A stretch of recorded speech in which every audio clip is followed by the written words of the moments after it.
Here's the slide PowerPoint file about dynamic programming.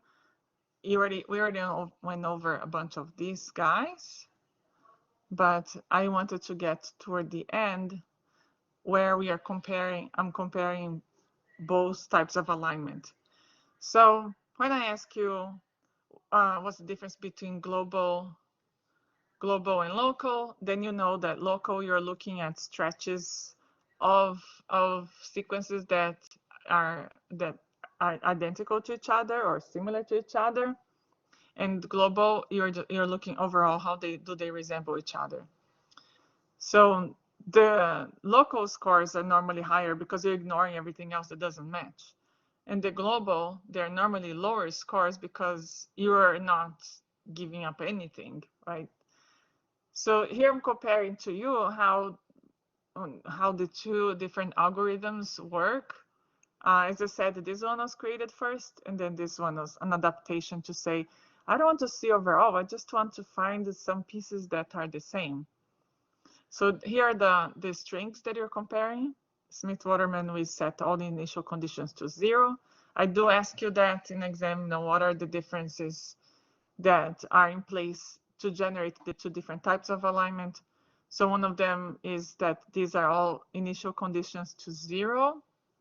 And these guys, the scores, the initial condition scores become increasingly negative very quickly.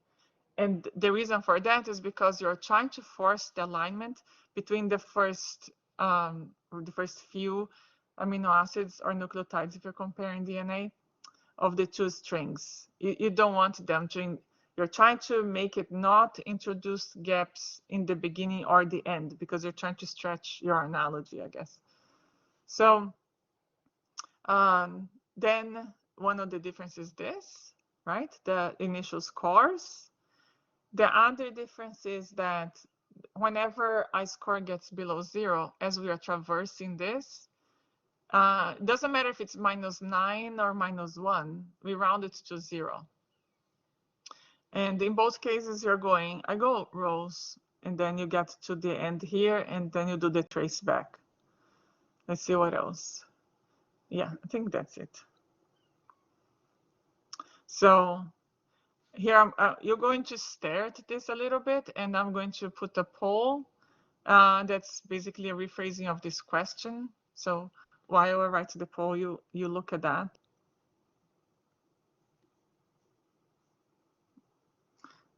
Actually, I cannot do a poll while I'm doing this. Can I? No, it won't let me. All right, so maybe put on the chat. So there is this one alignment and then this other one. And the result of the alignments are this. Thanks, Michael. Yeah, the result of the alignments are this and this. Right, good job. Thank you guys for participating. Yeah, let's see, the top one is local.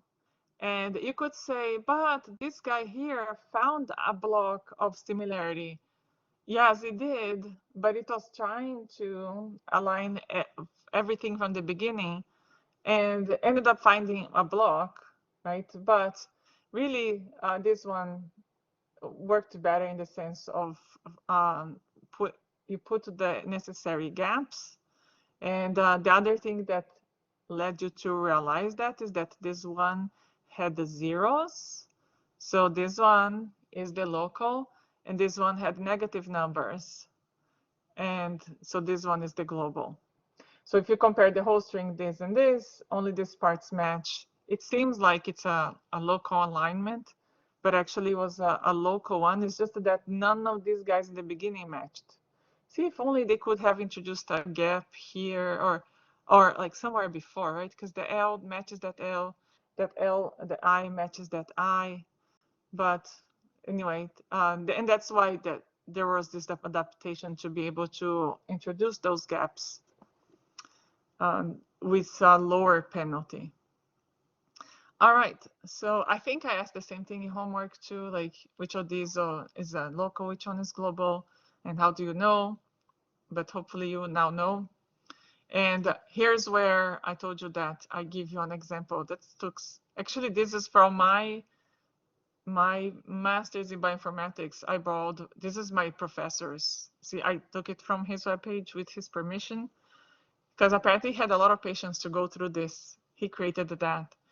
And I put it here in case you want to more examples on this.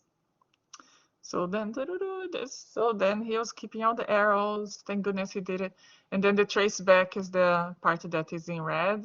And we do the traceback so that we can, for two things, the traceback is to add up all the scores on the path, and that gives you the alignment score, which is like, once I compared all the things I like and all the things you like, what is our score on the things we match, and which things are unimportant, therefore we inserted a gap there. And so you add all of these and you get the score of your alignment, and you can produce the alignment itself, like to show where the gaps go. And it's whenever it was either horizontal or vertical. So let's see, horizontal. Yeah, two horizontal ones, which are those two gaps. Are you pros on dynamic programming now?